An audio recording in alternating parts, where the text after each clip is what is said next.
Hello, friends, and welcome back to Empowered and Unstoppable, the podcast where we get real, really real about what it actually takes to build a life that feels as good as it looks. And I'm your host, Megan Bonnell, life coach, brain based strategist, former chronic people pleaser, if I'm being honest. And today is going to be powerful.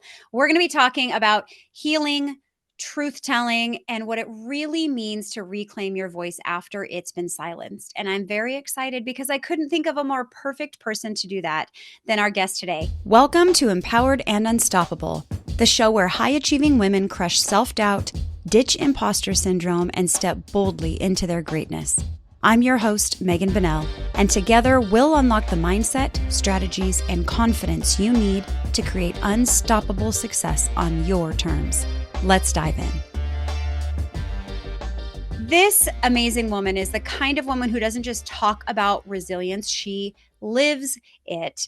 And she's a licensed therapist with more than 20 years of experience working with children who carry invisible wounds. Oh, my mama heart, just thinking about that. Grief, anxiety, trauma that doesn't always have words yet, right? She's the kind of clinician who doesn't just sit in a chair and nod. She sits with the kids in their pain and says, I see you.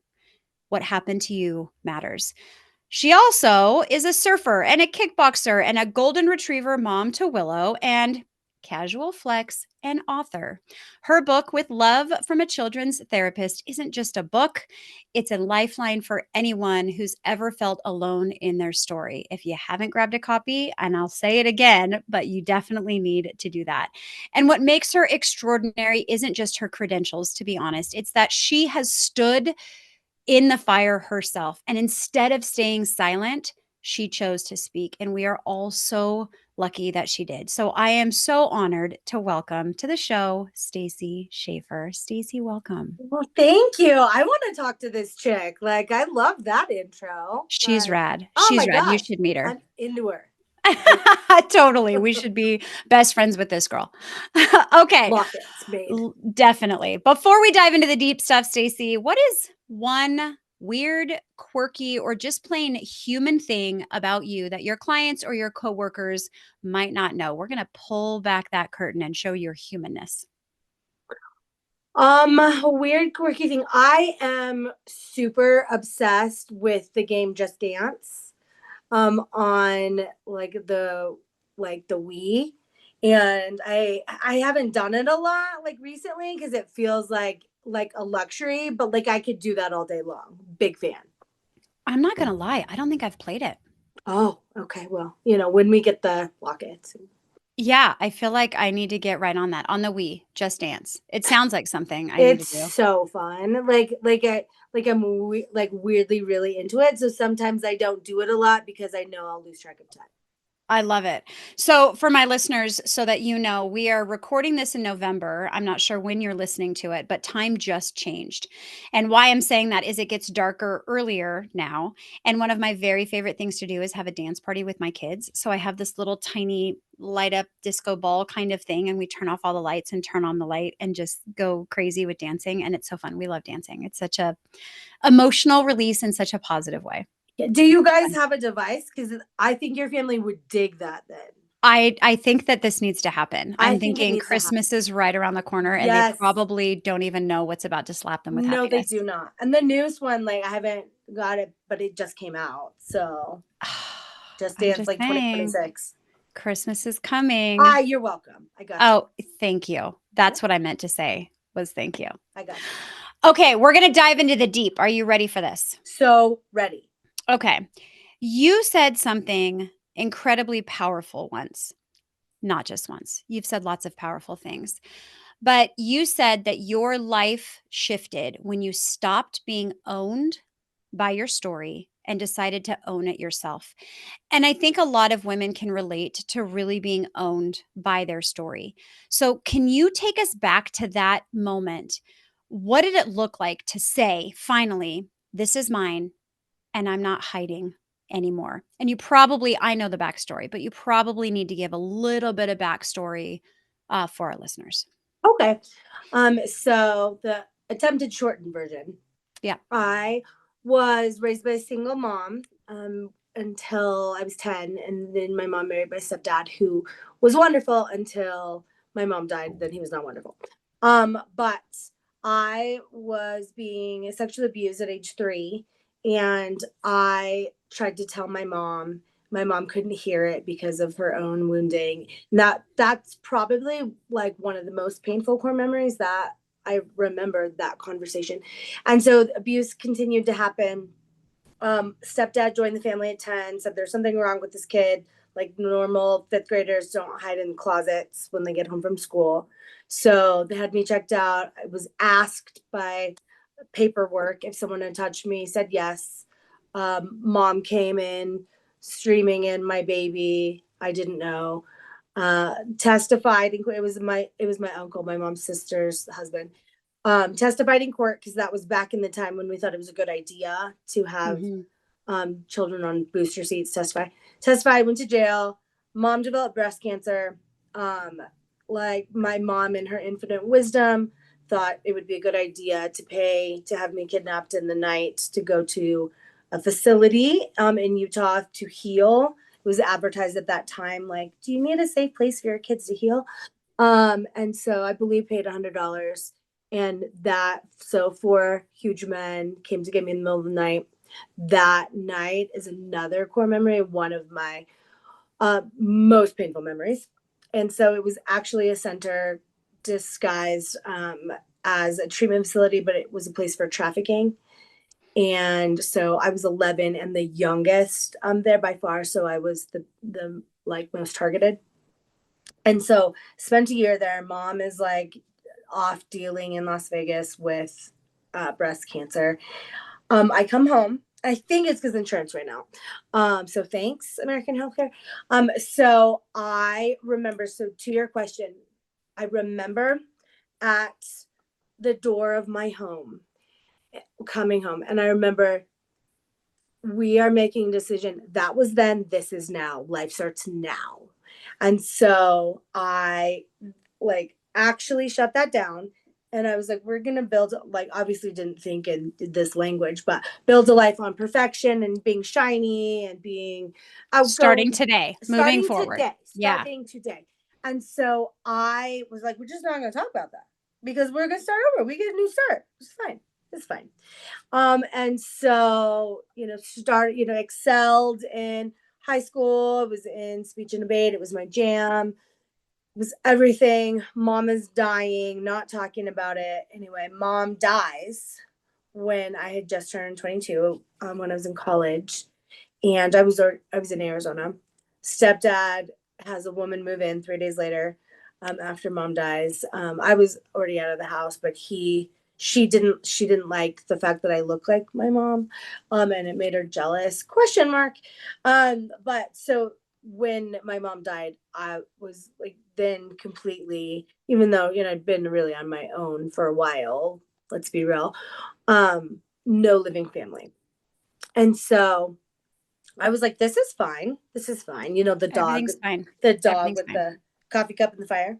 Yeah. Everything's fine.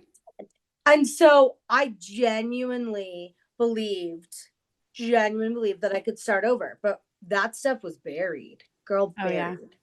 Yeah. And so it wasn't until about like a decade ago that, there was conversation that it started to come up because, as it were, things don't stay buried. Weird. Yeah. Yeah. I know. I know. I know. Like I tell kids, if you hide some of the stuff that hurts you, like you can do that for a while, but it's kind of like food and it's gonna smell. You can put clothes over it, it's gonna stink more. Eventually, when you try to get it out, there's residual smell. And so it's better to probably deal with things when they're fresh. It's very wise Yeah. of me. Yeah. And so anyway, it wasn't about a decade ago that I felt like I was starting to own my own story. And so I could go on, but that was still one.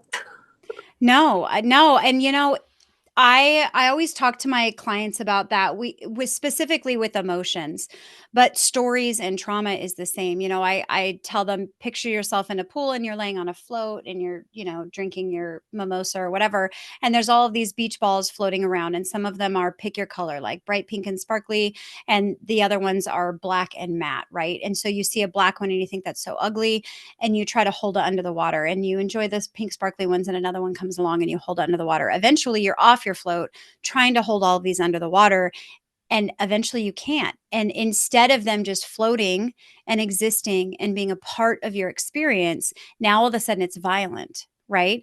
like Mhm. like you said, with the food that smells after a while, I mean, it's really important because it's going to come back, and it's going to come back rearing its head.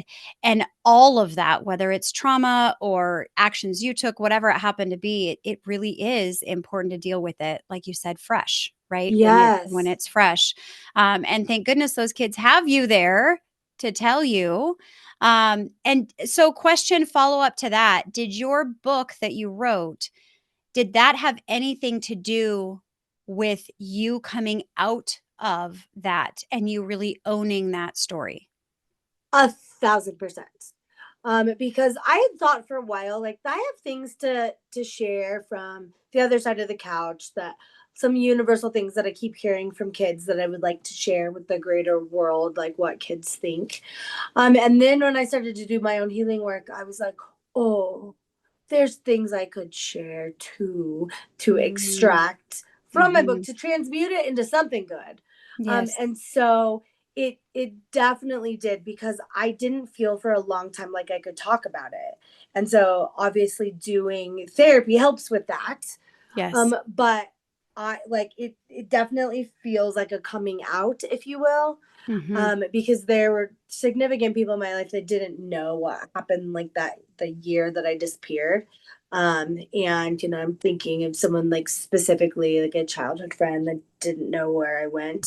And when I created my book, it was an opportunity to be like, well, I'm talking about it now. Yeah. Well, and I feel like that's liberation, right? Yes. And it's not when the world says, okay, we're ready for your truth. And I think that's important to acknowledge. But when you decide that your silence is more painful than honesty. And I Yes. think there's probably a lot of women listening that don't even realize that they're living that muted version of themselves, right? Where you Mm, put on that perfect face and you shelved what happened, like this didn't happen. We're just going to put it in the attic. But at some point, it doesn't feel safe to be loud, and yet at some point it will.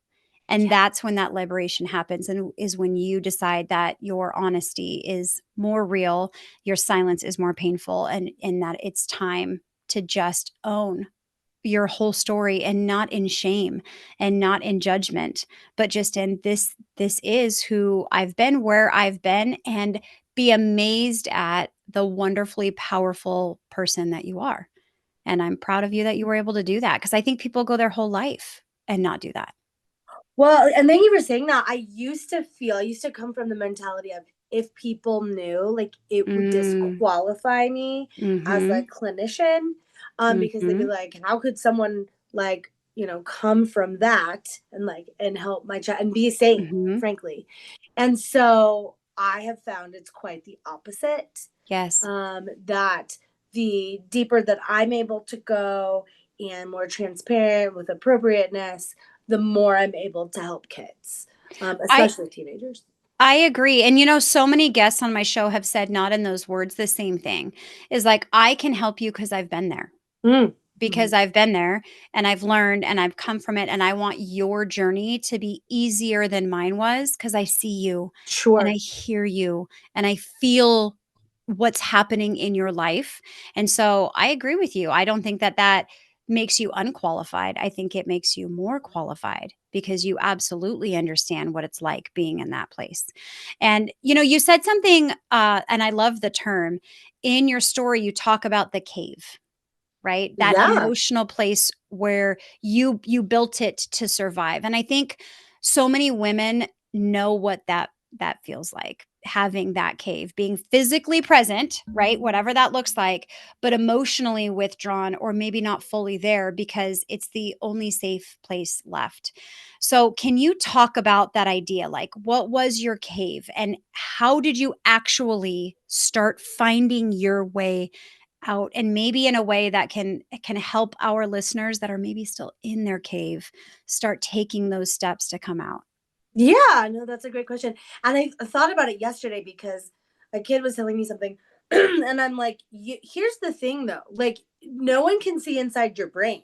Like, you can think what you want without being able to say those things to this person that would be inappropriate, but you can think what you want. Like, that's kind of powerful.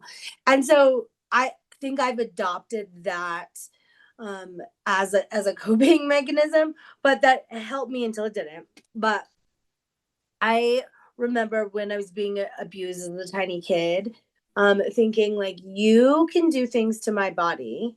You can't do anything here. You can't do anything here. So I sort of created, it started when I was little, but like this place that like I would go to in my head that was just like, I'm actually here. Like you can't see me, haha. And it when that horrible year in Utah, I built it up more. And so it was actually purple, which is Shocker. yes, which is like I think part Shocker. of the I needed a safe space, so it became one. And so I it was a place that I went to when the pain was just too much, and which was a lot. And so I like in my own head, I was hanging out there like you guys are doing whatever you're doing, but I'm not there. Haha. And so it was a way for me to have power back because I felt like you're not getting all of me. And so, Mm-hmm. you're just getting the shell. Mm-hmm. But who I am, you can't touch. And I think that that is absolutely what saved my sanity.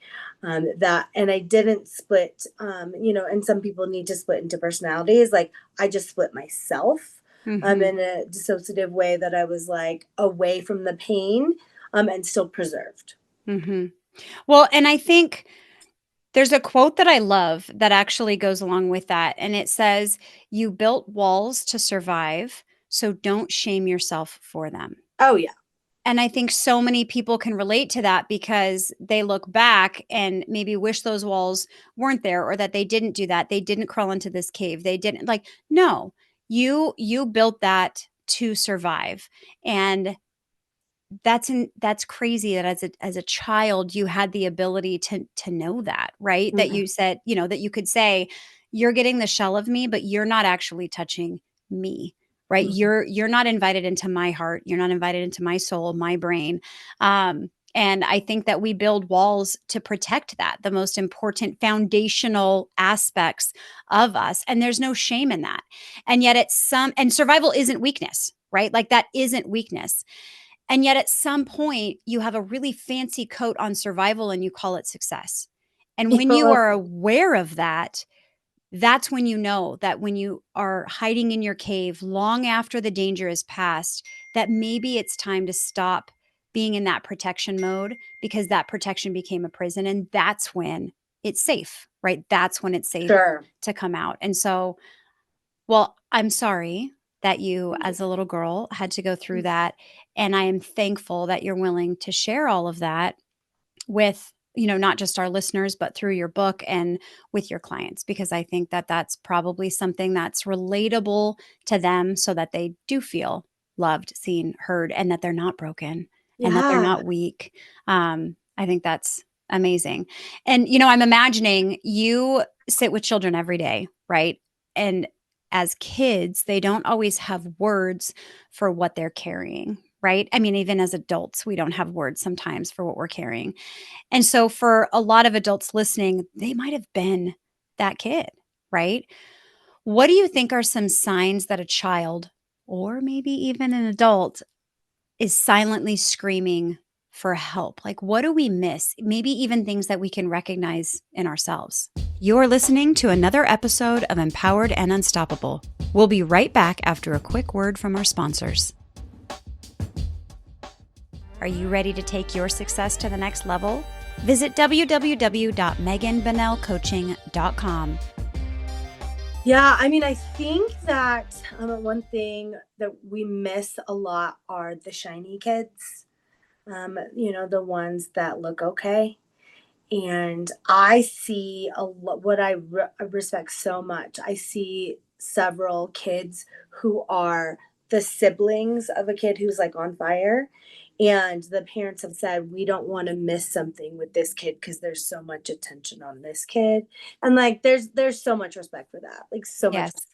And like those kids will tell me like basically that the sibling takes up all the air in the room. Yeah. And so I think that we notice the kids who are causing the problems and the defiance and all of that. I have a special heart because I was a shiny kid.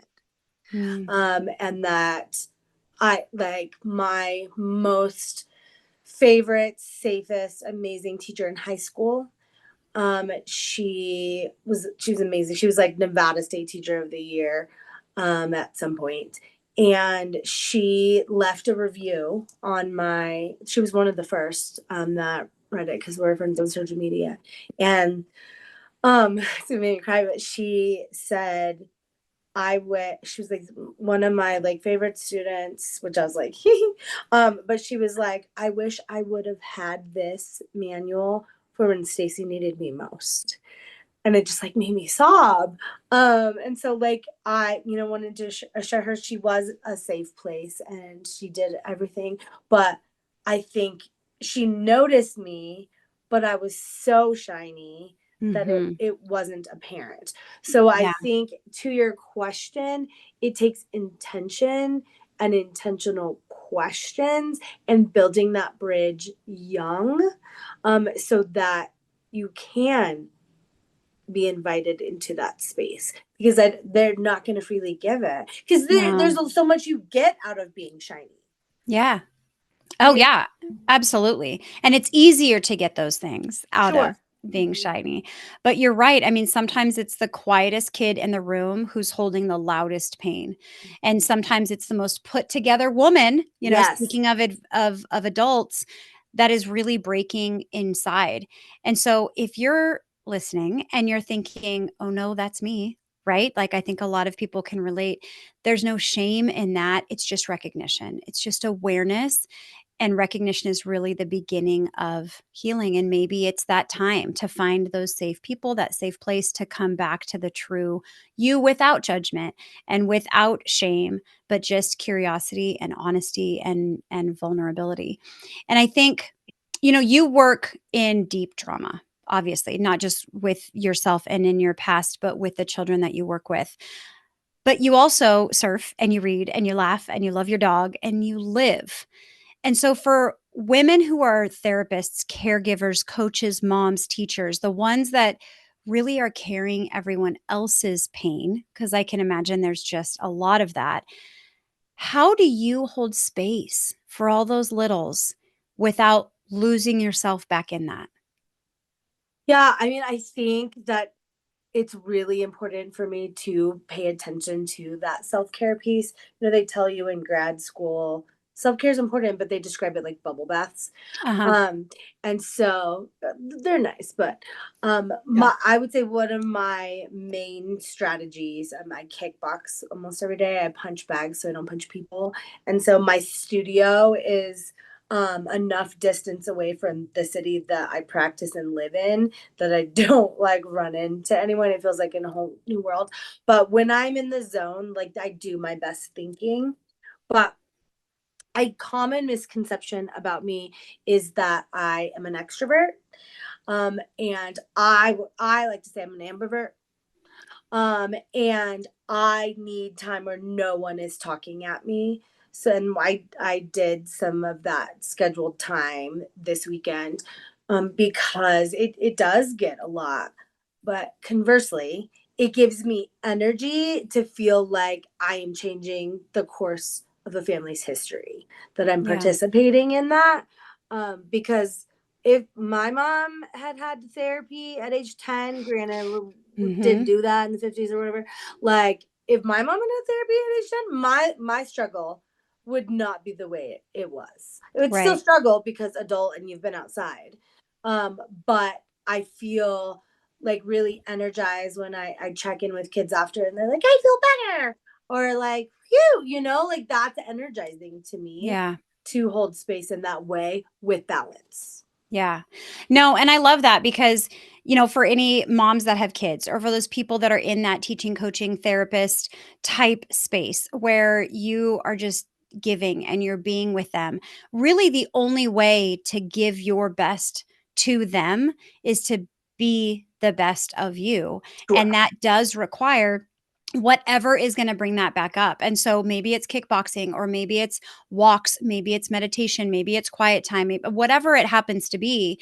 It's so important because compassion is not the same as self sacrifice. And if you're self sacrificing, that's not sustainable, right? But you can be compassionate in a sustainable manner if you yourself are coming as the best you, which means you need to fill yourself up and you need to take care of you. You can hold the light for others without burning yourself down to keep warm, right? Yeah. And so I love that. I love that little insight. And, for our listeners, maybe it's not kickboxing and maybe you don't have to go to a studio far away, but really making sure that for your teams, for your clients, for your kids, for whoever it is that you're serving, making sure that you have that strong foundation of being that best person you can be by taking care of yourself so that you're not self sacrificing and instead just giving compassion. And, that allows you to be real and true and connect more, right? And really get to those deeper, maybe unsafe places with those people that you're working with, working for, you know, clients, whatever. So I love that. And I think, something I was just thinking about as you were talking about it is you're really working in that healing space, right? But healing isn't perfection, right? It really is permission. And I remember you had sent me some information and I read something in your notes that I underlined like 10 times. And that's that movement doesn't always mean healing. So can you talk about that? How healing and this process, whether it's for your kids or whether it's for you, it isn't a checklist, that sometimes it's pausing and asking what part of me needs care before I move, right? Can you talk about that a little bit? Yeah, I've been really like into a lot lately. There's been a shift in the thought of like inner child healing, that you're like, trying to have messages to your younger self land. And so I think about it a lot lately. I think about what, because we can't go back in time. It'd be real No. helpful. It'd be It would be real, super duper. yeah, if Yes. someone could get on that. Mhm. I had a teenager ask me, like, why don't we have that? Like, because your generation hasn't built it yet. So that's on you. Coming up, coming Um, soon to a theater near you. yeah, right. And so we can't change things because there's so I'm sure we all, your listeners, everyone, like wishes that there were things that were different, but they weren't. Absolutely. They just weren't. And so there is not a way for younger Stacy to not have the pain that she had. And so, but also, what did younger Stacy need to hear that I can tell Mhm. her now? Yes. And so that's been a lot of my like personal work lately, is that I'm just like, you were never too much. You were never too much. And to start to let that sink into my body, I think is shifting things, because my own therapist does a lot of somatic work. And so it's about letting my body hear the things that I needed when I was Mhm. young, but in a repeated way, so it starts to develop a pattern in my system. Mhm. No, and I love that. And I have definitely done that myself before and had clients do that, write letters to, talk to, cuz there's really 3 of you, right? There's the past you and there's the present you, which is just literally in this moment. And then there's the future you. And you can use the future you to empower the present you. And you can absolutely use the present you to heal the past you. Sure. And they are always going to exist, all three, right? And so being willing to talk to, get inspiration from, depending on what it is that you need, it's all the wonderful you. And that power is within you. And I think that's beautiful because you're right. There's so many things. And I'm sure that the people listening can agree with this, that you wanted to, needed to hear, feel, understand as the past you, right? As the younger Megan, the younger Stacy. And yeah, you can tell them now. You can help to heal that little girl, that person that needed the love, the acceptance, knowing they weren't too much, knowing that they were enough, knowing that it's not about perfection. Whatever you needed to hear, it's very, very possible. And I think our current us hustles so hard to make up for what the past us needed to know, needed to feel and hear. Yes. And that's kind of the whole heart of, I think, this episode is you don't need to hustle to be okay. Start Yes. by being honest, by coming out of that cave. You don't need to be perfect to be loved. And you were loved then. You were enough then. You were worthy then. You just need to be real to be free. Yes. Right? Well, and writing this book has just felt liberating. Yes. Because I think I used to be afraid of like getting that one question that I didn't want to answer, Yeah. and like there's a rule in my office called I pass. And so I tell them I'm a therapist. I'm gonna ask nosy questions to try to help you feel better. If there's something you don't want to answer, not now, not yet, not ever, you say pass, and that is always honored. And I see like visible like sighs of relief, that I'm Yeah. not gonna ask the one thing. And I find most times kids, like when they say pass, it doesn't happen a lot, but they circle back to it themselves eventually. Yeah. And I just felt like I was always in a state of like, please don't ask me Yeah. about younger. Pass. And Pass. now, yeah, pass. Pass. And now, on some of these podcasts and interviews, like the pre stuff will be like, is there anything you don't want to talk about? And I'm like, like, and it feels, and obviously there are things that are reserved for my friends and my therapist. Of course. It's not like, bleh, Yeah. but it feels very, very incredibly congruent to not feel like I'm on guard about Mhm. it's my story. There you go. Yeah. And owning that. I love it. So tell us, if you will, a little bit about your book. Like, what can we expect? What are we going to get out of that? Why do we want to run and go grab it right now? Well, I've been saying so it's for anyone who loves someone who's 11 or who was ever 11.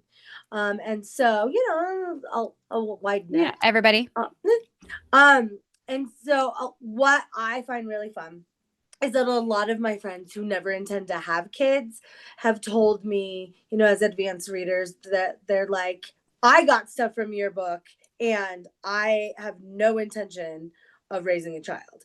And so that is really encouraging to me because the idea is that I want everyone to feel seen and heard in these pages to find something. And so I in my outline in my introduction is like the outline of what I said, the skeleton of my story in the beginning. And so it is not only wisdom extracted from that childhood of mine that was not ideal, and things that like insight from being little Stacy, and also reflections of what it's like to be a therapist today in the Mhm. world. Mhm. Because I think that it's so much different than like say 20 years ago. And so it's like Absolutely. it's like insight like from the eyes of a therapist of what our kids are dealing with in 2025. Now. Yeah. No, I love that. I love that. Okay, well, and for all of you listeners out there, Reddit, you need to go get it 100%. And I agree with her that it really can touch your heart, your life, and make a difference no matter where you're at, whether you have kids, planning on having kids or never planning on it. Because, like you said, we all were 11. We all loved somebody that was 11. Absolutely. And I think, desire to connect and the maybe just empathy and understanding and lack of judgment that I at least felt by reading it, going through it. Because I don't know, I think it makes everybody just human, and you want to experience what that is with them, understand where they're coming from. And then as a mom raising somebody, obviously super helpful because today's world is so very different than the world that we had before. Yeah, it's Yeah. a different hot mess than it It's a was, different you hot know, mess. It's always a hot mess. It's it just always is. evolving. Yeah, and so like, but I think that there are challenges that are specifically unique to today's day and age, which, like will also shift over time, when the Yes. robots take over or whatever.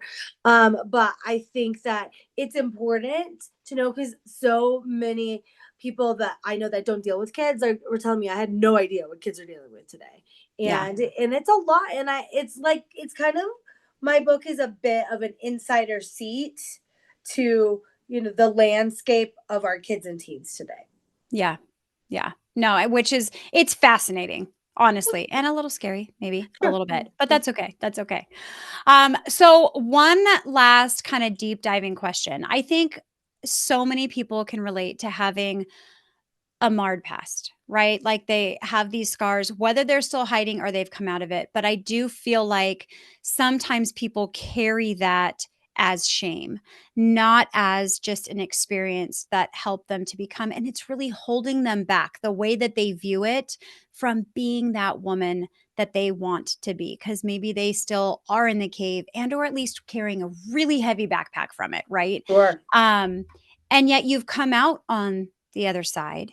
And so, what advice do you think you could give to a woman who either is still in that cave or is just carrying it so very heavily, to allow them to come out and put it down and be the woman that they are meant to be? What kind of advice can you give them to help them really make that choice? Yeah, that's a good question. My very first thought was, I would want you to consider handing that backpack over to the person who hurt you, to the people that hurt Mm. you, and just consider what that would feel like, what you would be handing over. Hand it back to them, because it's a bunch of BS that the people who hurt us don't feel the shame that they like victimized upon other people.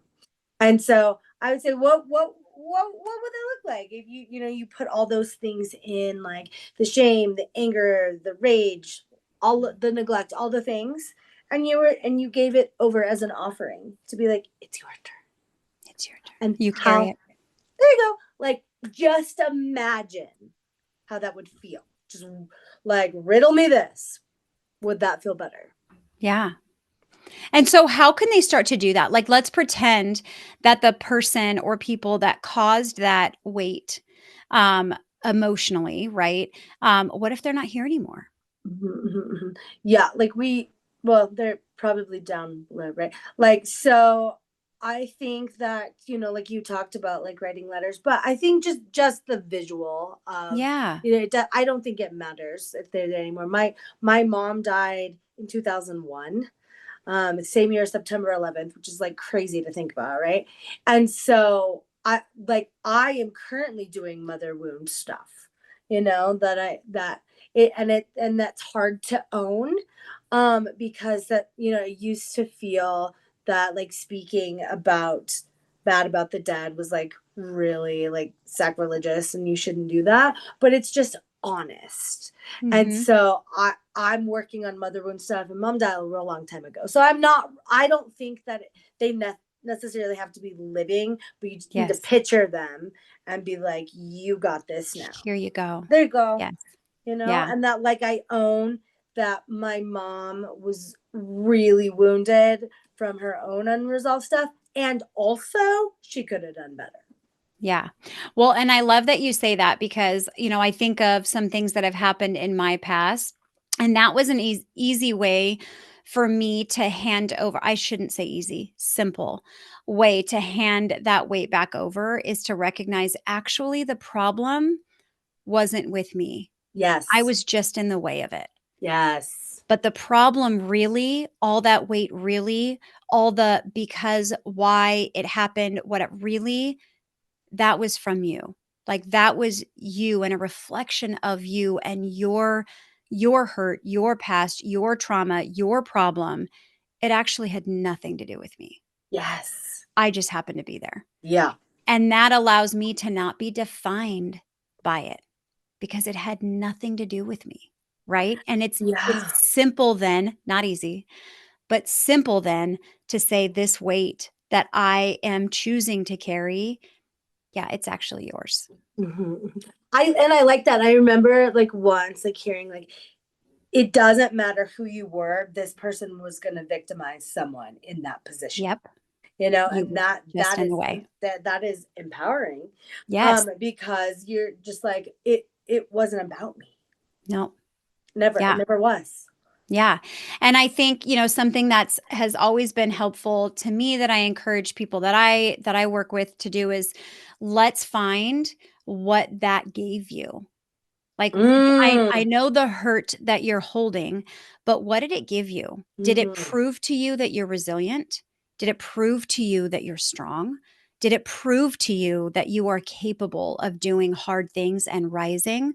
Like, let's look for evidence of what that gave you because there is something beautiful that came out of it, no matter Yeah. how tragic it was. And that's what you want to lay in your foundation. That's Yes. what you want to know about you because you did. You rose above. You, even if you only survived for a while in that fancy coat, take it off. You are ready to thrive because Love you that. proved to yourself that you're capable and that it had nothing to do with you. It's not a Yes. definition of you. Yeah, Absolutely.